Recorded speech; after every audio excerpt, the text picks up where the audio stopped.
Pizza, the comfort dish we all know and love. Whether it's fresh from your local authentic Italian restaurant or not so fresh, straight from the greasy box of your local Domino's, pizza is what keeps us humans around. It comes with soft, luscious dough, sweet, tangy tomato sauce, melty, salty mozzarella cheese, and whatever toppings you may come to desire. Pizza is a virtue that is accepted across all cultures and has been the reason for many relationships. Not you though, you're still alone. Alrighty, first video today. Here we go. We're gonna be making pizza today, which is pretty good for college students because, as you may know, a lot of the ingredients are quote-unquote pantry staples. You know, things you should have lying around the kitchen, things like flour, salt, olive oil. Today we're gonna be making the cheapest version of a Margarita pizza, which is just dough, cheese, sauce, maybe some basil if you have it lying around. And then we're gonna have Isaiah come on and he's gonna make his own version of his favorite pizza. On this channel, he's gonna be the one doing a majority of the vegetarian stuff. He'll be explaining why that's good for you and stuff like that. But yeah, let's figure out how to make some pizza. Clutch, let's go.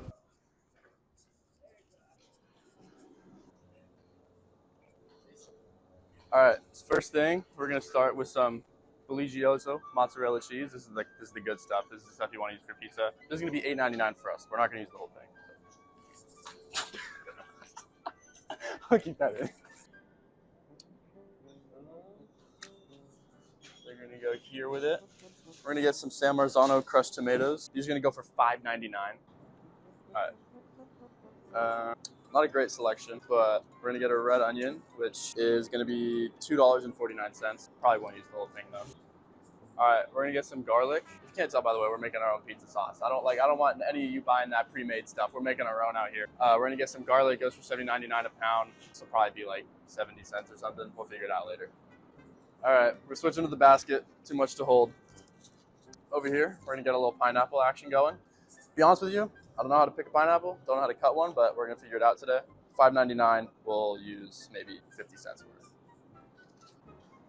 Excuse me, sir. Mind if I get in here? All right, we got some basil. That's gonna be $2.99. Use a couple leaves of these, finished on top. It'll be nice and good.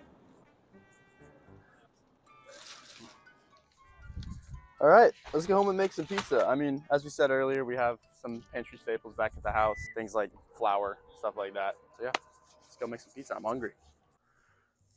All right, ingredients. Let's go over them a little bit. Start up with our flours. We've got AP flour, just regular all-purpose flour. This stuff you should have laying around. And this is gonna be double O flour. This is an Italian form of flour. You can get it on Amazon for pretty cheap. When we combine these two, it's gonna give us that nice chewy texture you want in a pizza dough. Next, we've got some sugar that's gonna be able to feed our yeast to make our dough. Got the cheese we bought, basil we bought, some crushed tomatoes for our sauce. Got garlic, olive oil, salt, pineapple, all that sort of stuff. I'm actually forgetting the onion. I'll get that right now. So yeah, this is everything. You know, as I said, we're making our own pizza sauce here. This isn't none of that easy stuff. I'm not gonna let you go to the store and buy that Rouse, whatever that crap is. I mean, we're making our own pizza sauce here. We're making our own dough. We're starting from scratch. You're gonna see how good this thing is. All right, let's go. All right, so what's the first part of a pizza? We gotta make the pizza dough, everyone. So roll those sleeves up and get ready to get dirty with it. Let's go over some ingredients. We have some extra virgin olive oil. We have 200 grams warm water. We have 2 grams of active dry yeast, 8 grams of sea salt, 153 grams of all-purpose flour, and the same amount of double O flour. Okay, first thing we're gonna do, we're gonna bloom our yeast. We're gonna put the yeast into our water, and we're just gonna whisk it together, get it all incorporated, and it's gonna be a nice foamy texture that's gonna go into our dough and help us give us that really fluffy texture. Now, for the actual dough, we're gonna get our stand mixer. We're gonna put both of our flours in. You don't have to start mixing yet because we don't want flour going everywhere. Put both of our flours, then we'll put some salt in there. Close it, make sure it's locked so it doesn't go everywhere. And just do it on a low speed just to sort of start that. Get that all incorporated into one nice texture that we're gonna pour that water mixture into along with some olive oil. We're gonna have a nice dough within 15 minutes, people. All right, everyone, once that gets incorporated into one nice mixture, we're gonna go ahead and slowly incorporate our water into our mixture. And it's gonna become a little shaggy dough pretty quickly, so let's see what happens. Just sort of slowly pour it. Make sure you're not just doing it all at once. Like, give the dough some time to incorporate, show some love. You can see here, I'm just going really slowly. I'm letting the dough do its thing. I'm seeing it come together. Clumps are sort of coming out. It's sort of coming into one big thing, and we'll actually see what happens with just a couple minutes of doing this. All right, so we're looking pretty good. We're already forming into one dough. I'm just gonna take about a teaspoon of olive oil here, put that in. I mean, what's an Italian food if there's no olive oil in it, So yeah, we're gonna let this mix for about 3 minutes. Once it becomes like a real dough, we're gonna put it on the counter, knead it. We'll go from there. Feel free to bring this thing up if you want it to come into a real dough. It might get a little sticky, but you know, once you start kneading it, it'll all be fine. You gotta trust the process here. All right, now comes the scary part of kneading. So we're gonna go ahead, unplug our stand mixer, and get our nice dough off that hook. It's gonna be pretty sticky at this stage, but we're gonna start kneading it and we're gonna form some gluten. And we're gonna get it into a nice, soft, luscious dough that we were talking about earlier. All right, so we've got two things here. We've got our flour and we've got our dough. First thing we're gonna start out by doing is we're just gonna sprinkle a little bit of flour on our work surface. It's gonna seem like you're making a mess, but don't worry, it'll all get cleaned up. The sticky dough will sort of absorb all this flour and it's gonna be looking pretty tasty pretty soon, people. What I like to do is I like to get my hands a little floury there, clap it, put it back, just so my hands are floury and they're not gonna get sticky really easily. We're gonna go ahead and take our dough out of the bowl. As you can see, like it's pretty sticky. So we're just gonna put that on there. We're gonna sort of incorporate as much flour as we can at first. And then, you know, just start moving it around at first. It's gonna feel pretty wet. So what you're gonna do is sort of pull with one hand, fold it back over itself, and then with that same hand, the bottom of it, like this part right here, sort of push down in it. What we're trying to do is we're trying to get all the air bubbles out of there so that it can be as fluffy as possible. And it's gonna help us develop some gluten. So you're gonna wanna do this motion for a little bit, you know, like stretching it back over itself, forming some gluten. Do this for about 5 minutes. If it gets too sticky, then feel free to add more flour. If it gets too dry, try to just refrain from using flour and then just keep kneading it. If it's really, really shaggy, just feel free to, you know, add a splash of water and then it'll be fine. So yeah, go ahead and do this for a couple minutes. All right, so once you've been kneading it for about 5 minutes, you're gonna notice that you sort of try to get a nice angle of this. If you poke it, it'll sort of spring back. And that's what you want. You want that gluten to be formed so that when you stick it, it's not just gonna stay there. You want it to poke and sort of spring back because that tells you that you formed some gluten. So once you can do that and, you know, poke into it and have it spring back, we're gonna actually form this into a little nice cute dough ball. So what we're gonna do is we're gonna, you know, pick the ugly side. This side doesn't look that bad, so I'll take this side. We're gonna sort of just pull it out and stretch it, but instead of rolling like we did when we were kneading it, we're just gonna keep that there. We're gonna rotate, we're gonna do that a couple times and sort of just like fold it into this nice little round shape. Try to make it as round as possible. We're gonna have a ton of points at the middle where it connects, and then once you sort of do that all the way around, you're gonna turn it over itself, and then it looks like a nice little dough ball right there. So what you're gonna do is you're gonna use the outsides of your pinkies and sort of just like get under it and squeeze from the bottom. So go like that, and you're gonna see it forms into a pretty cute dough ball pretty quick. This is gonna make enough for 1 big serving, 2 normal servings. So that's gonna be perfect for our margarita pizza today. So once you're satisfied with the way it looks, we're gonna go ahead, grab some olive oil. My hands are floury, so I'm trying not to touch it too much, but I'm gonna pour that in there. Just go ahead and spread that olive oil in that same bowl that you were mixing with, so it gets all lubricated so your dough won't stick over there. And you're gonna take your dough, you're gonna drop it in there. Just like that, people, we just made pizza dough. So what we're gonna do is we're gonna put some plastic wrap over it. We're gonna throw it in the fridge overnight, preferably up to 48 hours, because you're gonna give that gluten as much time to form. It's gonna be as fluffy and soft and luscious as possible. If you don't have time, maybe do it overnight, but like if you really don't have time, try to at least do it for an hour. So yeah, we're gonna put some plastic wrap on that, throw it in the fridge, come back in a day or two. All right. Just finished dough. Now it's time for some tomato sauce. So what we have here is we have a bowl set up with a food mill on top. If you're on social media or TikTok, you tend to see a lot of marinara sauce recipes being used in a blender. But the reason we're not gonna use a blender today is because when you use a blender, you whip air into it. And when you whip air into a tomato sauce, it's gonna turn orange. It's gonna look like a vodka sauce. We don't want that. We want a nice, bright red, summery sort of tomato sauce. So have our setup here. We're gonna start with our whole peeled San Marzano tomatoes. We're just gonna chuck those in this food mill and we're just gonna start whipping the food mill. This is basically gonna get rid of all those like gross solids that we don't really want. That could be things like seeds, that could be things like pulp. It's gonna give us a nice little pure tomato sauce by the end. So just go ahead and do this until it forms into a nice liquid. I'll show y'all what it looks like after. Alrighty, so all of my tomatoes are milled and I've got a nice little tomato mixture. In here, there's just, as I said, a lot of gross stuff, a lot of pulp, a lot of seeds. We're not gonna want that in our really pure tomato sauce, so we're just gonna ditch that behind. And now, got our nice little tomato sauce. But first, we're gonna add a couple of things. We're gonna go ahead with our basil. Couldn't find any fresh stuff, but they had the stuff in the box at the store. So we're just gonna go ahead and, rip these into, I don't know, it doesn't really matter. Just tear the basil and put it in. This is gonna give us a nice little herby flavor that, it's not very tomato dense. It's not gonna be too sweet. It's gonna bring out a nice herby sort of flavor. So I'm gonna add about maybe 4 or 5 leaves and, just tear those. It's gonna be really good when these get cooked down. Once we do that, we're gonna go ahead and add some other seasonings. Here we got some dried rosemary. Just gonna put that in. Again, we're trying to make this as herby as possible. We wanna make this thing taste like summer in Italy, So go ahead with some rosemary. Now it's time for some thyme. And then last up, we're gonna do some paprika because, it's gotta have like a little bit of kick to it at least. It can't just taste like straight tomatoes. Go ahead with that. Don't be shy with it. It looks like a pretty unconventional sauce at this point because it's not a sauce yet. Like we have stuff in there, but once we cook it, it's gonna start looking nice. So we're just gonna start mixing this together. All right, now there's no need to mince this with a garlic press because those things are just a pain to clean. So what I'm just gonna do is, again, just gonna put my knife over it, sort of crush it more. Keep doing that. And then I'm just gonna sort of just run my knife through it just so I can get like a somewhat nice chop. You don't want it to be too big so that you're like literally taking bites into garlic. All right, I'd say that's a consistency I'm happy with. I'm just gonna put that right into my sauce. Now, we're just gonna put this over the stove, saute it for, I don't know, 10, 15 minutes and just get it more thick so that it's actually a sauce consistency. All right, so I've got a pan at about medium-high heat. I'm gonna pour my sauce into the pan. And I'm gonna let it do its thing. I'm gonna leave that there while stirring occasionally. Let that go for a little bit and it'll thicken up pretty quickly, and then we'll have a sauce and then roll our dough and make some pizza. So yeah. Come try this. Smell that.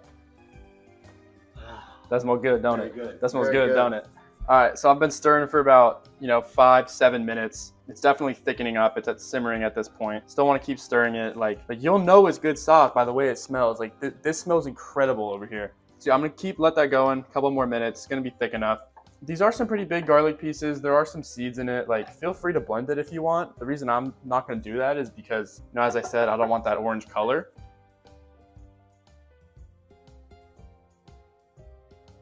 All right, people, I think we're in business. I'm pretty happy with this consistency. I'm gonna go ahead, turn the heat off, pour it into this little deli container. And then after this, we're pretty much ready to start. All right, people, the time has come. We are going to start making our pizza. We have our dough here. We let this thing sit for 48 hours. We just poured it out. This should make enough for two medium-sized pizzas. Of course, not by the Domino's standard. When I say medium, I don't mean a big thing with 8 slices. I mean, a good portion for a human being. So we're gonna go ahead, we're gonna cut this into 2 with a bench scraper. This thing is actually gonna come very handy. You can use this while kneading and that really helps, but because our dough was so hydrated and it wasn't very shaggy, we didn't have to worry about that. I'm gonna do the same thing that we did earlier, fold it over itself just so we can make it into its own nice little ball. It doesn't have to be perfect because it's getting rolled out either way. They are different sizes, so that will be Isaiah's, the bigger one will be mine.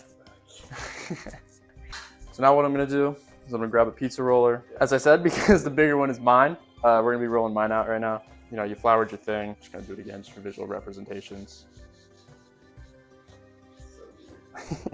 You're just gonna roll it out, I personally don't think there's a big science to it. Just get it as big as you can, get it as thin as you can. I guess one thing I do is like rotate it. But yeah, you wanna get any obvious air bubbles out of there. Just do this for a little bit. You'll have pizza dough soon. Gotta use your, gotta use the fingertips. That's my cooking teacher taught me. Yeah, because this guy took a cooking class. Yeah. So right now we're trying to keep it into a circle shape, and then as Mr. Isaiah over there said, because he's the goat of all cooking, we're gonna use our fingertips and really form into that circle that we want, make it as big as possible. But for right now, all we're trying to do is roll it out, get those air bubbles out. Try not to roll too hard because you don't want to accidentally rip the dough. Just constantly be cautious of the possibility that it could tear at any second. Try to make sure your thing doesn't stick. Feel free to keep putting more flour on there. Make sure it's not sticking, because when you put that on that pizza paddle, you don't want it to fall apart on you. All right, so I'm pretty happy with the shape. Hope it doesn't stick. Got my nice little pizza peel here. Flour that up because we do not want this thing sticking. And when we go put it in that 800-degree pizza oven outside, we don't want this thing falling apart on us. Okay, so I'm gonna go ahead and turn the pizza oven on, come back, and we'll construct our first pizza. So here I've got some Italian seasoning. You could make your own, but why? There's no need. I'm gonna go ahead and just sprinkle this on the dough. You know, we want this thing to be as herby as possible. As I said, it's gonna taste like summer in Italy. Even if you've never been, you know exactly what I'm talking about. Next up, we're just gonna go with a nice scoop of our marinara sauce. Spread that around. Like, this thing just smells amazing, dude. Like, I don't know how else to tell you. I personally like my sauces. My pizza's pretty saucy. We're gonna go ahead and do that. We got Isaiah chopping cheese for us. One might say he's cutting the cheese. Got our blue giosa cheese. Think about 2 slices is usually good for a pizza. Sort of tear that on there. I like my big chunks. You know, we're making margarita. We're making that Neapolitan style. So, you know, don't be afraid to go a little crazy. So that's 2 pieces right there. I'm gonna go ahead with maybe 1 more. All right, that looks good for now. Last step of a Neapolitan pizza is some basil. Gotta have the basil. Gotta have the basil. I mean, that's what makes it what it is, you know? So I'm gonna take my biggest leaves and put these on here. Those will, you know, crisp up. And it is a pretty big leaf, isn't it? So, I mean, already this thing just looks gorgeous, almost as gorgeous as me. So we're ready to put this in the oven. Let's go. All right, people, it's time. Always use protection when you're going out to the fire. Or if you're going somewhere else, you know, I don't know where you're going. Protection, always. It's go time. I feel like I'm in a lip dub right now. I should be singing a little song. A little Katy Perry action, maybe? Oh, thank you, sir. Thanks for opening the door. You suck. All right. Moment of truth, people. Moment of truth. Don't look at my feet, please. I said don't look at my feet, bro. We're gonna go ahead. We're gonna hope this thing slides off. It's not sliding, people. It is. Alrighty, people.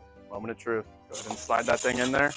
We're just gonna let it cook for a little bit, and then once it's like the crust sort of starts to develop, we're gonna go ahead and pull it off of the mesh tray that it's under, and then we'll just get a nice color on the bottom. See some crust formers already. This is gonna cook pretty quick, people. All right, so I took it off the mesh. Now we're just gonna put it in there. Now is the fun part. It's the easy part. All right, so let's just begin to roll this out nice and easy, slowly but surely. Don't wanna rush the process. We got this rolling on this mesh thing so that it'll be a lot easier to slide off. You know, as our first attempt with Nick's was a little tricky, so this should hopefully fix that. All right, I think we're about done. Anymore, I think it'll stretch it too much, so I think we're gonna stop there, and we're gonna put the sauce and toppings on. Let's do that. Okay, bro. Smells great still. Chunky tomato sauce for the pizza. I want to try to leave a nice even crust around the edges. It can be hard, you know, especially with this. It's not a perfect circle, but do the best you can. Now let's rip this cheese up. You know, unlike Nick, I like my cheese a little smaller pieces, but that's just your preference, whatever you guys want. All right, I think that's good enough. Good amount of cheese. Time for where this makes this pizza unique: the pineapple onion combo. Nice spiky piece right there. Finish it off. All right, last piece. All right, time for the onions. I don't like going too heavy, just a little bit. Add some flavor, some texture. You know, the pineapple is the real star of the show with this pizza. I think that should be good. All right, there we go. It's pineapple onion pizza. All right, here we go. Pineapple onion, bring it into the oven. Gotta get a nice cook on this right here. It's gonna be great. All right, so oven's going. We just gotta slide this baby in, just like that. Oop, there we go. Just push it in a little. Now just let it sit there. I'm gonna turn it a little bit in a sec. Just keep slowly getting an even cook around. Don't want to burn it any side, you know, so just got to keep an eye on it. Oh, it's puffing up a bit. You love to see it. It's like my character profile. Hold up.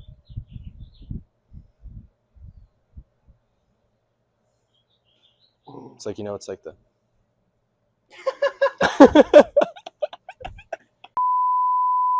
All right, people, we've got some very beautiful pizzas here. So we've got our 2 beautiful pizzas. First up, we got our Margarita pizza. That is going to go for that price right there. Next up, we've got Isaiah's signature, the pineapple red onion pizza. That's going to go for that price right there. We're going to eat these for you guys. We hope you guys enjoyed our video today. Thank you for watching. We got some interesting videos coming up next, so make sure to stay tuned. Our handy dandy pizza cutter here. We'll take this slice. Look at that slice. Let's check the bottom. Look at that. Beautiful golden brown. Perfectly cooked.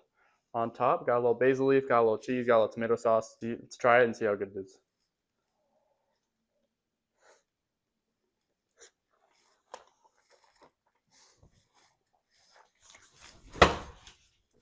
That's incredible. All right, here it is. The infamous pineapple onion pizza. Got some mozzarella cheese in there. This is my favorite vegetarian pizza. Vegetarian diet in general, super tasty. But it's also doing some good beyond the kitchen. Vegetarian diet, packed with nutrients, great for your heart, can help reduce chronic diseases too. But maybe the coolest part is how good it is for the environment. Plant-based foods, they use way less water. Plant-based foods, they use way less water, far less greenhouse gases. The land that's required to grow the plants is way less than required for meat production. So, when you choose vegetarian dishes, vegetarian diet, you're not just fueling your body, but you're also helping the planet breathe a little easier. So, with that, let's cut this. Let's get in here. All right, let's dig in. Here it is. Moment of truth. Let's get that piece of pineapple.